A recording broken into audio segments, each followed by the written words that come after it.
So today I'm here to talk about my upcoming surgery. It's coming up, it's almost here. I'm so excited to talk all about it. If you want to know what the banging, the loud noises, and the possible screaming is, it's Oliver. He's right here. Say hi. I've got him caged up right next to me, so hopefully he doesn't start screaming or anything. Yeah, let's go ahead and get started on all this cool information I've got. As many of you guys know, I will be having a surgery in the near future. Basically, I am remodeling my uterus. I'm going from a duplex to a one-story, a one-bedroom type uterus. I am going to be cutting out the septum. I have all this information down below in other videos that I've done. So if you want to know, Missy, why the heck are you having surgery done? What's wrong? Hey, kid. Basically, because this kid didn't get the good deal. He had to sit in a little teeny tiny uterus, and I'm going to make it a bigger one for the next baby.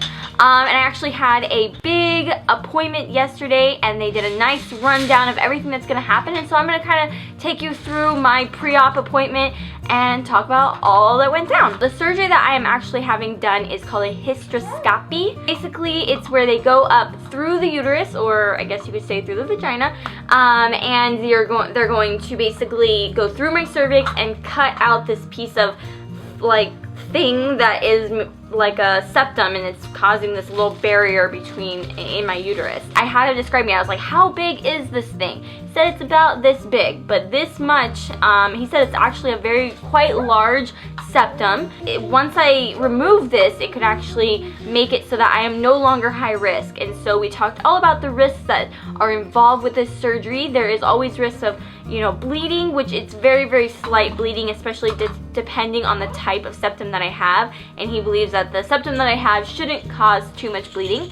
There's always risk of damaging other organs around, but I feel very confident that that's not going to happen, and it's obviously a very slight risk.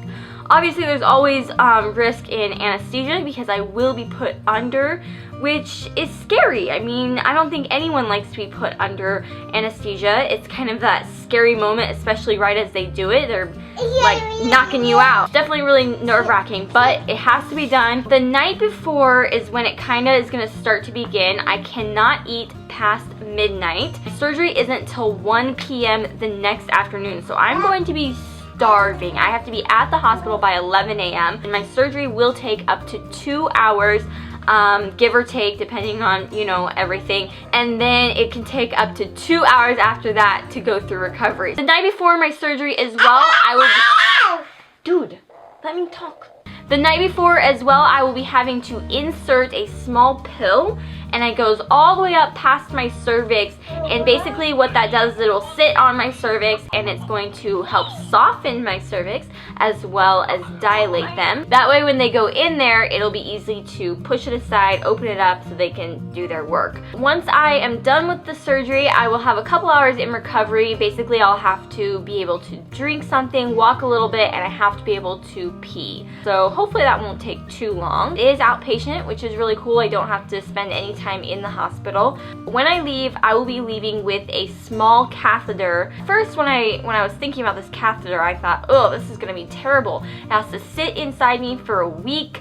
I'm not gonna be able to do anything. I'm gonna have like this nasty catheter sticking out of me. Like, it just sounds horrible. I'll have to wear robes because I won't be able to wear pants, and I was like super dreading it, but at the same time I was like, whatever. But yesterday I learned some very interesting information. The reason for the catheter is to hold my uterus, apart. That way it doesn't like heal and cause adhesions. Yesterday I learned that this balloon that they keep talking about is about this big, and it basically is literally just enough to just keep it separated. There's just like a tube, and then it just sits right on the side of my thigh. That's it. There's no like bag, there's no like drainage or anything disgusting. It's literally just like a tube that I shouldn't even really notice at all. Kind of weird, but I'm not really that worried about it. I feel like I'm not even gonna really notice it. And she said you can wear pants and you can go walk around. I'll probably definitely take it easy for the week, because I really don't want it falling out. That sounds horrible. So once the catheter hair is out after the week. They actually remove it if it doesn't fall out on its own within the week. After that, then I am going to be on hormones for about 3 weeks. I'll also possibly be on a little bit of antibiotics for about a week. After I'm done with all the hormones and everything is good and clean and I've started my cycle again,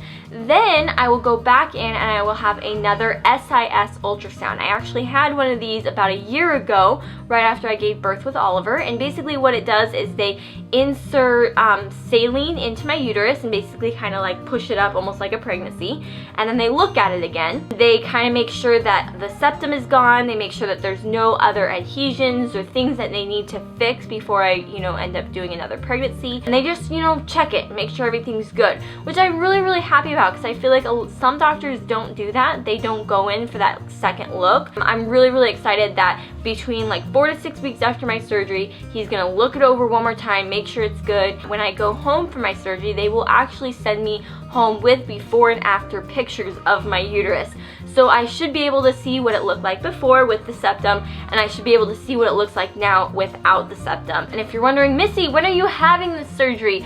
I will be having this surgery on November 7th. Can't believe it's happening. Soon after the surgery, I can start trying to have another baby. So that is so exciting. I'm definitely entering the new adventure, a new part of our life, and I cannot wait. Hope you guys enjoyed this video. Give this video a thumbs up if you enjoyed it or learned anything new, and I'll see you guys in my next video. Bye! I feel like it really ties in with the vintage type style. It's also about knee length, which I love. I feel like it kind of just helps me look a little bit taller rather than longer type dresses. The sleeves are sort of a lacy, you can see the skin, which I love. It also scrunches up, which I think is really cool texture. It's kind of a floral pattern. And then I also have a belt that came with the dress, and it's sort of a gold, shimmery, pretty color. And as for my shoes, I went with also a